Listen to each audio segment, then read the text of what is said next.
ওরা এখন অভিধান খুলে বসেছে, হাতে আতশ কাজ, চোখে সন্দেহের চশমা। ওরা মাপছে শব্দটার দৈর্ঘ্য, প্রস্থ আর ওজন। এটা কি আমাদের নাকি ওদের? এটা কি বলা জায়েজ নাকি বারণ? অথচ আমি দেখেছি, যখন পুলিশ ভ্যানের সাইরেন বাজছিল, যখন টিয়ার শেলের ধোঁয়ায় পথ দেখা যাচ্ছিল না, তখন কোনো ব্যাকরণ বই হাতে নিয়ে কেউ রাস্তায় নামেনি। তখন ওই একটা শব্দই ছিল বুক থেকে ভয় খসিয়ে ফেলার একমাত্র মন্ত্র। তোমরা যারা ড্রয়িং রুমে বসে ফতোয়া দিচ্ছ, তোমরা হয়তো জানো না, ইনকিলাব মানে শুধু একটা স্লোগান নয়।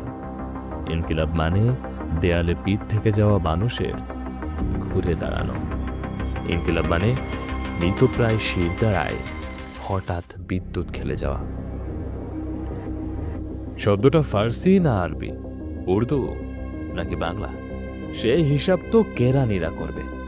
কিন্তু রাজপথে যে ছেলেটা রগ ফুলিয়ে চিৎকার করে, তার কাছে এর অর্থ খুব সহজ। আমি আর তাস থাকবো না।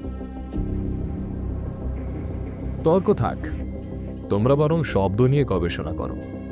আমরা শুধু জানি, যতদিন পেটে ক্ষুধা আর পিঠে চাবুক থাকবে, ততদিন এই শব্দটা নিষিদ্ধ করা যাবে না। কারণ ইনকিলাব কোনো মুখের বুলি নয়।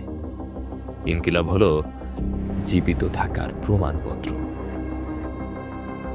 জীবিত থাকার প্রমাণপত্র। জীবিত থাকার প্রমাণপত্র।